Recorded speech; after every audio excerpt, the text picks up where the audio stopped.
Oi, galera, retomamos então, agora falando sobre a questão do imperialismo, né? No vídeo anterior a gente falou sobre o processo de conquistas que se dá interno ao território que formalmente já estava sob controle dos Estados Unidos, e nesse a gente vai ver as políticas de ação imperialista dos Estados Unidos sobre outras regiões, destacadamente na América, especialmente na América Central, e na região do Pacífico aí, nas Filipinas, na Ásia, como vamos falar posteriormente, ok? Então, sobre o imperialismo, antes é importante a gente abordar algumas outras questões, né? Eu reproduzi aí um charge que eu não consegui pegar referência, mas é um charge que faz referência à ideia da doutrina Monroe e tem uma menção também indireta ao Big Stick, né? Ao grande porrete, que nós vamos falar também posteriormente o que foi isso e qual a relação dele com o imperialismo. E nessa imagem a gente tem o tio Sam expandindo o seu pezinho de um lado ao outro da América, né? Um pezinho está no Alasca e o outro pezinho está aí no sul da Argentina, né? Bem próximo na região mais ao sul, né, da Argentina, na região da Patagônia e tal. Então a gente tem essa representação dos Estados Unidos claramente numa postura de dominação da América. A ideia da doutrina Monroe, a princípio, né, era uma proposta de não intervenção da Europa no continente. Mas é lógico que a gente vai percebendo que essa ideia de não intervenção europeia no continente vinha junto com uma ideia de que eles é que deveriam ou que teriam o direito de intervir nesse continente. Então, essa ideia de que eles eram portadores da maior e da melhor civilização do mundo, que caberia a eles, né, o controle e a guarda desse território.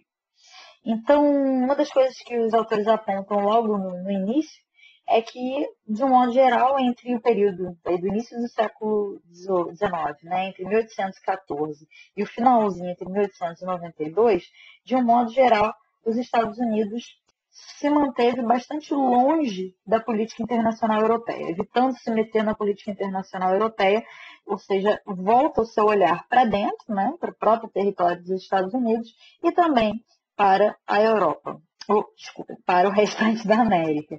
Então, é nesse período também que eles adquirem mais territórios na região do Oeste, eu diria, inclusive, que conquistam esses territórios, muitas das vezes compram esses territórios e outras obtêm através de guerras, como a guerra contra o México. Então, esse é um período em que os Estados Unidos está voltado para dentro. Nesse cartoon aqui, ele é um cartoon que eu achei bastante interessante. Ele está lá também na Biblioteca de Washington, mas eu acho que ele ajuda a gente a entender um pouco como eles se entendem, né? Como é que a ideia da doutrina Monroe está internalizada aí. Né? Então, a gente tem, por um lado, água, né, separando, então me parece uma menção ao oceano, que separa o Oceano Atlântico, e a gente tem várias pessoas aí com diferentes vestimentas, que no caso, no próprio site da biblioteca, eles dizem que faz menção a Nicarágua e a Venezuela, e por outro lado, o tio Sam, vigilante, guardião, não deixando eles passarem. Né? Então está dizendo América para os americanos, não ultrapassem. E lá a gente tem os poderes europeus que não poderiam entrar, que não poderiam se meter na América. Lembrando que é um período de imperialismo, né, em que a Europa está se expandindo pelo mundo, em que a Europa está conquistando territórios, especialmente na África e na Ásia. Então, a ideia da doutrina Monroe dialoga com essa situação e dialoga no sentido de que, ó, aqui na América, vocês europeus não têm nada de se meter, vocês não têm que estar assim, buscando territórios aqui. É lógico que isso também dialoga com um universo de mentalidade estadunidense bastante egocêntrico e megalomaníaco, de que se considera que eles seriam os guardiões dessas nações e que seriam eles que teriam protegido elas dos europeus, né? Acho que a imagem fica bastante evidente isso. Enquanto a gente sabe que não é tão simples assim. A gente viu nas unidades anteriores sobre a América Hispânica que os diversos países de colonização espanhola eles passaram por processos de independência bastante árduos, né, com conflitos muito intensos, que houve várias tentativas de retomada daqueles territórios por parte da Espanha e que esses países derrotaram essas tentativas de retomada, né? Os crioulos, especialmente essa população de origem europeia estabelecida na América, organizaram uma série de movimentos de resistência à invasão espanhola e que foram bem sucedidos. Então, não foi os Estados Unidos que foi lá manter a independência deles, manter a não interferência da Europa. Mas essa imagem que ela busca é justamente mostrar isso, Estados Unidos dando proteção a esses outros países, né, para que eles não tivessem a interferência das potências europeias, que aqui estão representadas em potências que foram bastante importantes, tanto no imperialismo internacional e que vale para todos os continentes, especialmente para a África e para a Ásia, como é o caso da Inglaterra, o Reino Unido, né, a França, a Alemanha, que estava, né, também saído aí da corrida imperialista, mas que levou certa desvantagem em relação à França e à Inglaterra. E depois a gente tem também aqueles países que tinham largos domínios coloniais na região, que é a Espanha e Portugal. Então a gente tem a Espanha aqui e Portugal representado aqui. Então é um cartoon, né, uma gravura aí satírica, mas que fica bem evidente essa postura dos Estados Unidos como defensores da nação. No entanto, né, essa postura de defensores e essa ideia da doutrina Monroe como sendo meramente uma noção de não intervenção na América vai cada vez mais dar lugar a uma ideia claramente intervencionista por parte dos Estados Unidos na América. Então, se por um lado os Estados Unidos, com a doutrina Monroe, afirma que a Europa não deve se meter, a América é para os americanos, né, acaba sendo de fato para os americanos do Norte. Lembremos que eles próprios dão ao seu país o nome do continente, né, o que é uma coisa bem curiosa, e uma vez que eles dão também o nome do continente, os nascidos naquela região acabam sendo chamados de americanos. Então, fica um tanto quanto ambígua essa ideia da doutrina Monroe, né? Porque se nós dos outros territórios somos americanos também, eles seriam os propriamente americanos. E a gente vai ver como que vai se dar os desdobramentos disso e como que ao final aí do 19 cada vez mais as políticas de intervencionismo, dominação e anexação de territórios na América vão ser praticadas pelos Estados Unidos. Um dos primeiros pontos que os autores apontam que é bem interessante é a questão da valorização da guerra. O Theodore Roosevelt, que depois, né, será presidente dos Estados Unidos, vai ficar conhecido pela política do Big Stick, né, grande porrete, que vai ser um defensor explícito das intervenções, é do tipo, olha, ok, se os países se comportam conforme os Estados Unidos prevê que seja a forma correta, tranquilo. Caso contrário, né, então fala mansa, mas a postura firme aí com o grande porrete. Então, caso a fala mansa não funcione, vai ser com base no intervencionismo, com base na violência que os Estados Unidos vai atuar.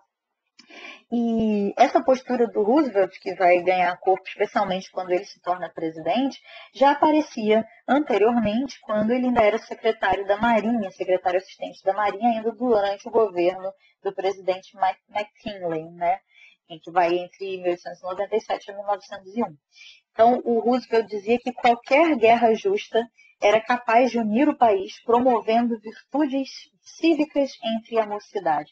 Então, a gente percebe claramente um presidente que defende a guerra como algo virtuoso, como algo importante, desde que ela fosse justa. Agora, quem define o que se a guerra é justa, né, seria justamente os interesses dos Estados Unidos. Então, já antes mesmo de presidente, percebemos na figura do Roosevelt esse culto à guerra, esse culto à importância da guerra como algo que fosse unificar o país e a juventude e trazer melhorias.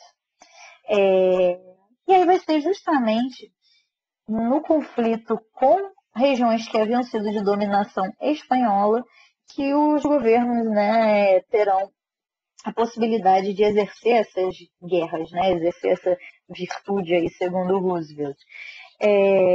Cuba vai ter um grande destaque nesse aspecto, né? Cuba, diferente dos outros países da América, permaneceu sob domínio espanhol mesmo após os processos de independência que se deram no continente. Nós vimos, né, o processo de independência de Argentina, Colômbia, Venezuela. Vimos como o processo de independência peruano e mexicano foi mais complicado e, consequentemente, mais conservador em função dos conflitos que se davam entre as elites crioulas dessa população de origem europeia que queria a independência em algum nível, mas que estava extremamente preocupado com as populações locais, as populações ameríndias e tensionadas, né, com relação a isso, e por isso também evitaram ao máximo o processo de independência. E quando a fizeram de uma maneira mais conservadora, mais preocupada, mais lenta do que em outras regiões onde predominava essa elite crioula branca de origem europeia e que puderam, em função de ter um menor contingente populacional nativo, eles puderam ter um processo de independência mais ousado, mais progressista, inclusive, do ponto de vista até da organização política desses países. Pois bem, Cuba ficou fora disso. Cuba permaneceu região colonizada pela Espanha, né? Então ela era uma das últimas remanescentes aí do grande império espanhol. Mas ela tentou, no ano de 1878, uma insurreição, né? Então, no ano de 1878, Cuba tentou, não conseguiu e continuou sob domínio espanhol, sendo que durante um tempo houve uma pacificação significativa. Essa pacificação ela foi sustentada graças a um período de vacas gordas em termos econômicos, em que Cuba conseguia vender para os Estados Unidos uma parte significativa da sua produção, e como no período, né, ao final, aí, na década de 1890, retirou uma série de tarifas que permitiam a entrada do açúcar cubano livremente, né, e sem o pagamento de tarifas dentro dos Estados Unidos.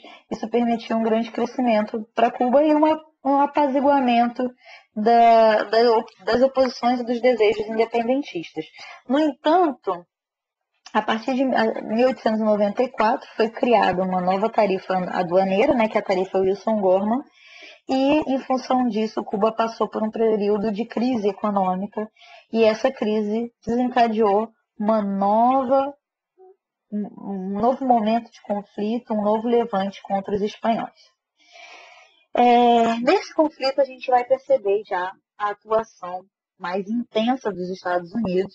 Os Estados Unidos efetivamente vão entrar na guerra contra a Espanha, e essa guerra vai ter um resultado bastante expressivo aí para os Estados Unidos em termos de dominação imperialista, tá? Como é que se deu, então, essa guerra, né? Então, Cuba se confrontou com a Espanha a partir desse período, desejando mais uma vez a independência. Então, a gente tem mais uma leva, mais um movimento de independência cubano. E o presidente, no caso, o presidente dos Estados Unidos, que na época era o Cleveland, ele tenta interceder junto à Espanha, pedindo para que a Espanha concedesse autonomia para Cuba, e ele evita ao máximo a entrada numa guerra. Não era de interesse do Cleveland se envolver com uma guerra. No entanto, os Estados Unidos vão acabar adentrando aí a guerra contra a Espanha, em função de um navio que tinha sido enviado para Cuba, que é esse navio estadunidense aí, o USS Maine, e ele foi derrubado, né? Nessa visita de cortesia, entre aspas, eles colocam entre aspas, que é na verdade uma visita para verificar como é que está a situação e tentar pressionar a favor de uma autonomia cubana. O navio foi explodido e morreram 260 marinheiros. Isso acabou gerando uma grande comoção que fez com que os Estados Unidos, aqui, principalmente aqueles setores belicistas, favoráveis à guerra, que tinham uma postura semelhante à que eu apresentei anteriormente em referência ao Theodore Roosevelt, eles começam a defender a entrada na guerra e foi então que aí já o presidente McKinley ele acabou cedendo, né, e entrando na guerra antes mesmo que o Congresso declarasse a guerra antecipando, né, porque ele também não tinha intenção de entrar propriamente na guerra. Então eles resolvem entrar e interceder nessa guerra favoravelmente à independência cubana. 2 semanas depois, né, essa guerra foi iniciada. Aqui no lado, como vocês podem ver, tem um cartaz. Esse cartaz é, na verdade, a propaganda de um livro que é chamado, né, Cuba no Tempo de Guerra. Esse livro teve também bastante sucesso na época e ele foi escrito a partir de um jornalista que foi visitar Cuba durante o período da guerra, algo meio parecido com a figura do Euclides da Cunha, né, que é mandado lá para Canudos para retratar a guerra, falar sobre como é que está se dando a guerra. Então esse jornalista era um jornalista também de guerra e ele foi para Cuba para retratar como é que estava a situação e dentre o que ele observa e ele escreve nesse livro, ele mostra, dá bastante destaque às ações violentas por parte da Espanha contra Cuba. Há nesse livro uma intenção, né, de sensibilização da população para com os a violência, a arbitrariedade espanhola contra esses independentistas cubanos, então tem a tentativa de provocar isso na opinião pública, mas o que efetivamente vai realmente colocar essa opinião pública favorável à entrada dos Estados Unidos à guerra foi justamente a explosão do navio USS Maine, né, em 1898. Uma vez iniciada a guerra contra Cuba, os Estados Unidos ampliam o conflito aí contra a Espanha, né? Então, na região do Pacífico, a Espanha também tinha uma colônia, a região das Filipinas. Eu coloquei uma foto aí maravilhosa de uma ilha aí nas Filipinas. Então, a Filipinas, região, né, insular, né? São várias ilhas das Filipinas no Pacífico. Era uma região de domínio espanhol. Essa região, então, tinha passado já por uma série de conflitos e rebeliões coloniais, né, no período colonial, tentando sair, né, se independentizar da Espanha. E os Estados Unidos também partem nessa outra frente, né, em termos de também apoiar aí essa guerra contra a Espanha também no Pacífico. No fim das contas, os Estados Unidos conseguem derrotar a frota espanhola. Foram 10 navios que foram destruídos da Espanha e da parte dos Estados Unidos não morreu praticamente ninguém, o que acabou dando a esse episódio uma grande repercussão e foi tratado como a maior batalha naval dos tempos, né, por parte dos Estados Unidos, e significou o fim da guerra com a Espanha, que teve como consequência, né, os Estados Unidos tomaram controle tanto sobre Cuba como da região do Porto Rico, que eu vou falar posteriormente, e além disso, também, né, pagando uma certa indenização, no valor de 20 milhões de dólares, anexou também a região das Filipinas. Tá? Então, os Estados Unidos começaram a considerar também que era função deles erguer e civilizar aquela região das Filipinas. Deixa eu só ver aqui, gente, se eu paro agora. Acho que eu vou até o final, falta tantos vídeos assim. Vai ficar um pouco mais longo, mas é bom que ficam só 2 vídeos. Então, essas regiões vão ser dominadas pelos Estados Unidos. No entanto, essas anexações, na verdade, que a gente vai ver, elas sofrem uma série de críticas e, no fim das contas, elas não vão se dar propriamente. Né? Então, no Senado, por exemplo, a anexação das Filipinas foi seriamente criticada. A maioria dos democratas do Norte, a minoria de republicanos do Leste, que consideravam. Ih, peraí, agora eu me perdi, gente. Calma aí, eu me perdi, peraí. No Senado foi justamente eles. Eles acabaram. Os outros, na verdade, a maioria do norte, os republicanos do leste, que acabaram fracassando nessa tentativa de anexação das Filipinas. Muitos dos que eram contrários à anexação, eles consideravam que ela violava a Declaração de Independência e a própria doutrina Monroe, né?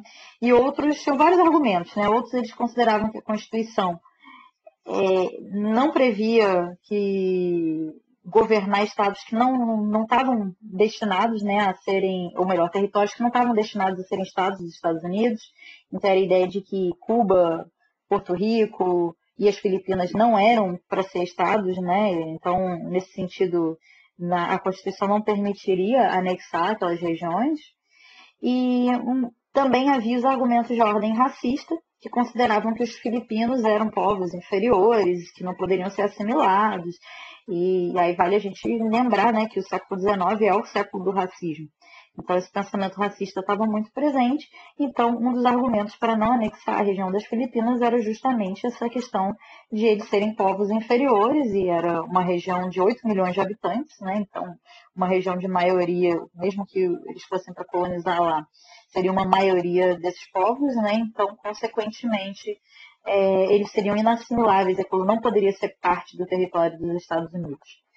E outro argumento era também o argumento militar, de que controlar uma região, criar um novo estado no Oriente, né, no Extremo Oriente, no território asiático, colocaria em risco a própria segurança estadunidense. Só é que a gente vai ver que nenhuma dessas regiões vão ser transformadas em estados, elas vão ter um status inferior e muitas das vezes vão se manter teoricamente independentes, mas vão servir realmente de colônias aos Estados Unidos. É o caso cubano. Tá?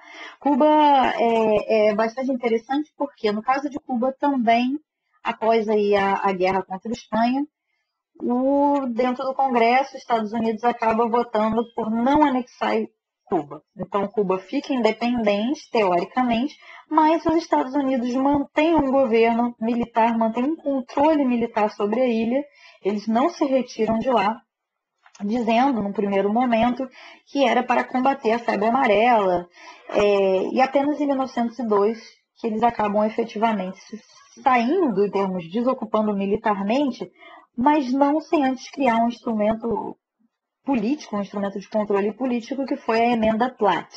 Então, uma vez que em 1902 é feita a Constituição cubana, eles criam uma emenda, que é essa Emenda Platt, na qual os Estados Unidos têm o direito de intervir em qualquer assunto cubano, né, a fim de garantir a estabilidade política, o processo, né, de manutenção da independência do país. E, além disso, estabelece uma base naval, que até hoje nós conhecemos, né, a famosa base de Guantánamo, que é dos Estados Unidos lá na ilha de Cuba. A emenda, por mais que ela tenha sido revogada na década de 1930, ela continuou a atuar, a interferência dos Estados Unidos na ilha continuou a atuar, sendo que Cuba, na prática, mesmo independente, era basicamente uma colônia dos Estados Unidos, uma espécie de protetorado dos Estados Unidos, até a Revolução Cubana de 1959. Então, até esse período, Cuba era uma área total de influência dos Estados Unidos, como nós vamos ver, eu vou dar só uma puladinha aqui, depois eu retorno, como é o caso de Porto Rico, né? Porto Rico se manteve como uma região, uma espécie de Estado livre associado aos Estados Unidos, um nome bonito para se falar de uma colônia. Né? Porto Rico até hoje é uma espécie de colônia dos Estados Unidos, nunca foi incorporado como Estado, né, com direitos iguais aos demais estados da Federação Estadunidense, nunca foi e nunca será, muito por conta da sua própria população, essa predominância de povos que para os Estados Unidos não seriam de fato estadunidenses, mas latinos. Então, Porto Rico tentou um processo de independência, né, tentou instalar um governo local em 1900, mas na prática ele acabou se transformando numa espécie de colônia, num Estado livre associado, e essa é a situação de Porto Rico até hoje. Sobre as Filipinas, né? As Filipinas, os Estados Unidos tentou manter seu controle sobre as Filipinas com essa promessa de, como eles colocam, de levar a boa vontade, a proteção e as mais ricas bênçãos a de uma nação libertadora e não conquistadora, mas na prática esses filipinos não aceitaram esse domínio estadunidense e uma rebelião sangrenta se iniciou e ela durou até de forma intermitente, né, com vai e vem, com movimentos de guerrilhas, até o ano de 1906. Né, na tentativa de proclamar a independência e a República Filipina. Nessas guerras, nesses conflitos, morreram em torno de 5 mil norte-americanos, 20 mil guerrilheiros e 200 mil civis filipinos. Então, o conflito ali nas Filipinas durou uma eternidade, né? Então, não se estabelecia um governo, né? Apenas após a Segunda Guerra Mundial os filipinos efetivamente conseguiram sua independência. Então, foi uma região que permaneceu em conflito constante, levando à morte tanto de estadunidenses como de filipinos aí nesse conflito. Em 1901, o governo civil substituiu o militar, que estava instaurado na disciplina. Uma Assembleia Legislativa foi instaurada em 1907, mas os conflitos permaneceram e só na Segunda Guerra Mundial, só após a Segunda Guerra Mundial, que ela se tornou de fato um país independente. Então, ela ficava esse limbo aí de domínio espanhol, Estados Unidos tentando também dominar a região das Filipinas e guerra civil. Então, essa foi a realidade das Filipinas por muito tempo. E hoje as Filipinas estão vivendo sob um governo aí extremamente alucinado e assustador, inclusive guarda muitas semelhanças com o nosso atual governo, né? Ainda que lá de uma maneira mais extremada e antecessora, né? Que começou foi um dos primeiros desses governos estranhos dessa nova era que nós estamos vivendo, né? A era das distopias. Pois bem. Por fim, só para finalizar mesmo, então vamos falar do Canal do Panamá. Então, o Canal do Panamá foi mais uma iniciativa do imperialismo estadunidense. Então, os Estados Unidos, como vocês sabem, tinha por intenção fazer uma conexão entre os dois oceanos para facilitar o escoamento de mercadorias, o tráfego de mercadorias de um lado ao outro, inclusive dos próprios Estados Unidos e do continente. Então, o Canal do Panamá ele foi selecionado em função da sua geografia, uma região muito curta, que poderia conectar os dois lados, né, ou conectar os dois oceanos, o Pacífico e o Atlântico.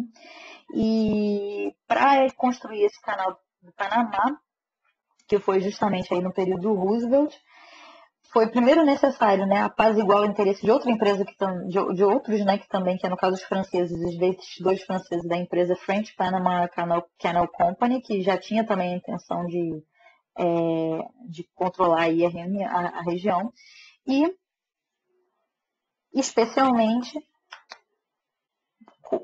combater a Colômbia, né, porque essa região, o Panamá não existia enquanto país, o Panamá ele foi criado para construir o Canal do Panamá. Né? Então, o Panamá era uma região colombiana, era parte do país, né, da Colômbia, e os Estados Unidos eles simplesmente queriam construir o canal ali e a Colômbia não concordava com os termos do acordo. Então, o que os Estados Unidos fez? Então tá bom, vamos fazer um novo país aqui. Né? Então, isso foi uma prática explicitamente imperialista dos Estados Unidos, em que eles não querendo, né, como eles colocam aí, ter os seus interesses da civilização como um todo, que seria o mundo, né, eles como os portadores desses interesses da civilização fossem contrariados por esses latinos, ou seja, nós latinos como esses povos inferiores. Então, o presidente Roosevelt estimulou uma revolução de independência naquela região para poder construir o Canal do Panamá. Foi tão explícito isso que mais tarde a colônia chegou a indenizar parcialmente, né, pelos danos e pela perda do território, mas foi construído o famoso canal. Okay? Para finalizar mesmo, sei que esse vídeo ficou um pouco mais longo, peço desculpas a vocês, mas eu acabei querendo engatar logo tudo de uma vez. Os autores discutem um pouco sobre quais seriam as causas do imperialismo estadunidense e algumas interpretações gerais. Eles não mencionam quais são os autores por trás de cada uma das interpretações, mas eles apresentam que haveria dois campos principais de interpretação sobre o imperialismo dos Estados Unidos. De um lado, que eles apresentam como sendo explicações que dariam um enfoque demasiado no campo econômico, estariam aquelas que interpretariam a necessidade do imperialismo como oriundos do próprio processo de industrialização. Então, uma vez que os Estados Unidos se industrializa aceleradamente no século XIX, a necessidade de novos mercados e a necessidade de matérias-primas e dessa expansão mercado, né, de territórios para fornecer mercados e matérias-primas para os seus produtos industriais, levaria os Estados Unidos ao empreendimento imperialista. Então, essa seria, por um lado, uma das explicações.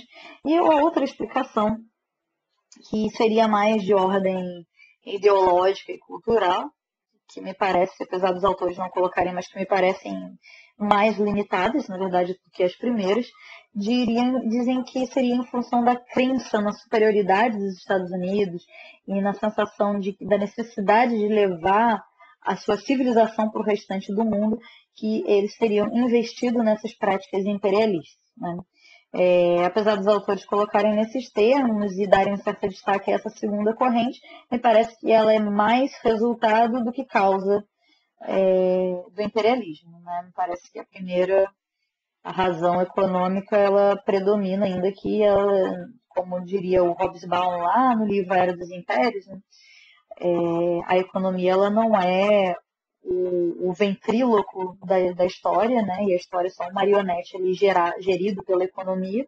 No entanto, a gente sabe que as coisas se mesclam, né? Então, esses interesses, esse missionarismo, que eu estou chamando aí, esse missionarismo civilizatório, de querer levar a civilização aos outros, ele é codependente também desse desenvolvimento industrial. Ele, por si só, não seria capaz de levar. Então, eu diria que é uma combinação desses elementos. Okay? Então, o fato é que, só concluindo, os Estados Unidos, ele passa do início do século, né, do início do século XIX até o seu final, ele passa de um conglomerado de pequenos estados isolados, né, como país independente, primeiro país independente aí da América, ao um país que já em 1900 se tornou uma potência industrial e imperialista e prestes a ser o maior parque industrial do planeta, inclusive.